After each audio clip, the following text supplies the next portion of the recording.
ಶ್ರೀ ದೇವಿ ಮಹಾತ್ಮೆಯ ಟೀಕಾ ಸಹಿತ ಗ್ರಂಥವು ಮೂಲ ಚಿದಾನಂದವಧೂತರಿಂದ ರಚಿಸಲ್ಪಟ್ಟಿದ್ದು.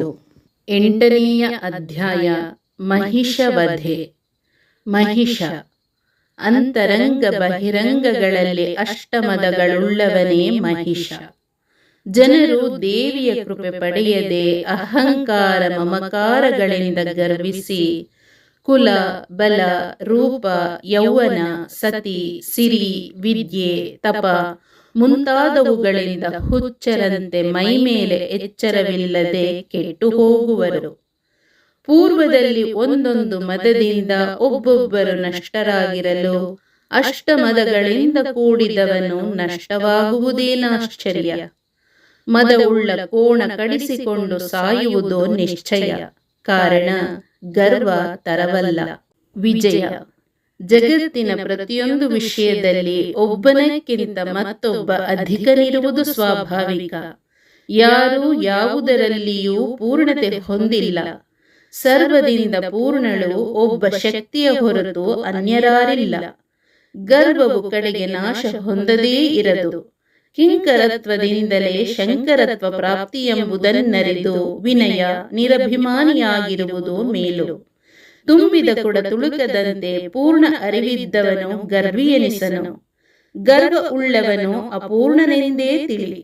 ಶಿವಭಕ್ತರಿಗಿಂತ ಹಿರಿಯರಿಲ್ಲ, ಎನಗಿಂತ ಕಿರಿಯರಿಲ್ಲ ಎಂಬ ಬಸವಣ್ಣನವರ ವಚನದಂತೆ ಬಡತನದ ಬಡಿವಾರವನೀಗಿ ಎಲ್ಲರೊಳು ತಾ ಕಿರಿದಾಗಿದ್ದವನೇ ನಿರ್ಗವಿ ಎನಿಸುವನು.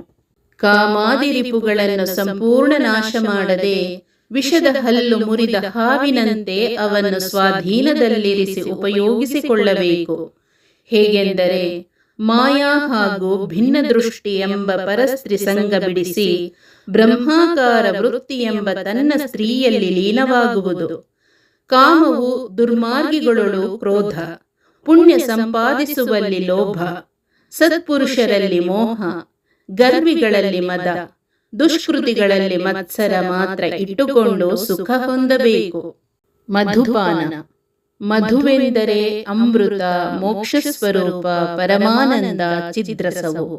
ಹೃದಯ ಕಮಲದಲ್ಲಿ ಶಿವ ಜೀವರ ಸಾಮರಸ್ಯದಿಂದ ಯಾವ ಆನಂದ ಹುಟ್ಟುವುದೋ ಬ್ರಹ್ಮರಂಧ್ರದಲ್ಲಿ ಲಯ. ಸಹಸ್ರದಳದ ಕಮಲದಿಂದ ಯಾವ ಅಮೃತ ಸುರಿಯುವುದೋ ಪರಮಾತ್ಮನ ಪರಮಾನಂದ ಸ್ವರೂಪದ ಅನುಭವ ಜ್ಞಾನವು ಮಧುವೆನಿಸುವುದು. ಅದನ್ನು ಸೇವಿಸುವುದು ಮಧುಪಾನವು. ಇದು ಯೋಗ ಸಾಧನದಿಂದ ದೊರೆಯುವುದಾದ್ದರಿಂದ ಕಣ್ಣು ಕೆಂಪಾಗಿ ದೇಹದ ಸ್ಮೃತಿ ತಪ್ಪುವುದು. ಈ ಪರಮಾನಂದದ ಜ್ಞಾನದಿಂದ ಕ್ಷುದ್ರಾನಂದದ ಮದವು ನಾಶ ಹೊಂದುವುದು. ಇದರ ರಹಸ್ಯ ತಿಳಿಯದೆ ಮಧು ಶಬ್ದಕ್ಕೆ ಶೆರೆ ಎಂಬರ್ಥ ಮಾಡಿ ಕೆಲ ಶಕ್ತಿಯ ಉಪಾಸಕರು ಶೆರೆ ಸೇವಿಸುತ್ತಿರುವರು ತಪ್ಪು. ಬಲಿದಾನ ಅಂದರೆ ಪಶುಬಲಿ. ಪೂಜಾ ಕಾಲದಲ್ಲಿ ಕುರಿ ಕೋಣಗಳನ್ನು ಶಕ್ತಿಗೆ ಬಲಿ ಕೊಡುವುದರಿಂದ ಆಕೆಯು ಸಂತುಷ್ಟಳಾಗುವಳೆಂದು ಕೆಲ ಜನರು ತಿಳಿದಿರುವರು. ಇದು ನಿಜವಾದರೆ ಸರ್ವ ಪ್ರಾಣಿಗಳು ದೇವಿಯ ಮಕ್ಕಳು ಎಂಬ ಸಿದ್ಧಾಂತ ಸುಳ್ಳಾಗಬೇಕಾಯಿತು. ನಿರುಪದ್ರವ ಮೂಕ ಪ್ರಾಣಿಗಳನ್ನು ಕೊಂದು ಅರ್ಪಿಸುವುದರಿಂದ ಶಾಂತಳಾಗುವಳೆಂದರೆ ಆಕೆಗೆ ದಯಾನಿಧಿ ಎಂಬ ನಾಮವೇ ಸಲ್ಲುತ್ತಿದ್ದಿಲ್ಲ. ಇಂದ್ರಿಯಗಳ ಪಶು ಪ್ರಭಾವದ ಕಾಮಾದಿಗಳನ್ನು ತ್ಯಾಗ ಮಾಡುವುದೇ ಪಶುಬಲಿಯು. ಇಂದ್ರಿಯಗಳ ಬಲ ಪ್ರಾಧಾನ್ಯವುಳ್ಳ ಪಶುಗಳಲ್ಲಿ ಮುಖ್ಯವಾಗಿ ಆಹಾರ, ನಿದ್ರಾ, ಭಯ, ಮೈಥುನ, ಹಿಂಸಾದಿ ರಜತಮ ಗುಣದ ಕಾರ್ಯಗಳು ಪ್ರಬಲವಿರುವವು. ಮನುಷ್ಯನ ಇಂದ್ರಿಯಗಳಲ್ಲಿ ನಾಲಿಗೆ, ಜನನೇಂದ್ರಿಯಗಳೆರಡೂ ಪ್ರಬಲ. ಹೋತಿಯಲ್ಲಿ ಜನನೇಂದ್ರಿಯ ಪ್ರಬಲವಿರುವುದರಿಂದ ಕಾಮಕ್ಕೆ ಹೋತೆಂದು, ಕುರಿಗಳಲ್ಲಿ ನಾಲಿಗೆ ಇಂದ್ರಿಯ ಪ್ರಬಲವಿರುವುದರಿಂದ ಆಹಾರಗಳಲ್ಲಿಯ ಆಸಕ್ತಿಯೇ ಕುರಿಯೆಂದು, ಕೋಣನಲ್ಲಿ ಸಿಟ್ಟು ಮದಗಳು ಪ್ರಬಲವಿರುವುದರಿಂದ ಕ್ರೋಧ ಮದಗಳಿಗೆ ಮಹಿಷವೆಂದು ಲಾಕ್ಷಣಿಕವಾಗಿ ವರ್ಣಿಸಲ್ಪಟ್ಟಿದೆ. ಕಾರಣ ಇಂದ್ರಿಯ ವಿಕಾರಗಳಾದ ಕಾಮಾದಿವೃತ್ತಿಗಳನ್ನು ಸಾತ್ವಿಕಾಹಾರ, ವಿರತಿ, ಬ್ರಹ್ಮಚರ್ಯ, ಶಾಂತ್ಯಾದಿಗಳಿಂದ ಮೆಲ್ಲ ಮೆಲ್ಲನೆ ಬದಲಿಸಿ ಪರಮಾರ್ಥದಲ್ಲಿ ಪ್ರವರ್ತಿಸುವುದೇ ಯಥಾರ್ಥ ಪಶುಬಲಿಯು. ಈ ಪಶುಗಳಿಗೆ ಅಂದರೆ ತಿನ್ನುವೆ, ಸಂಗ ಮಾಡುವೆ ಎಂಬ ವಿಷಯಾಸಕ್ತ ಇಂದ್ರಿಯಗಳಿಗೆ ಅಹಂಕಾರವೇ ರುಂಡವಾಗಿರುವುದು.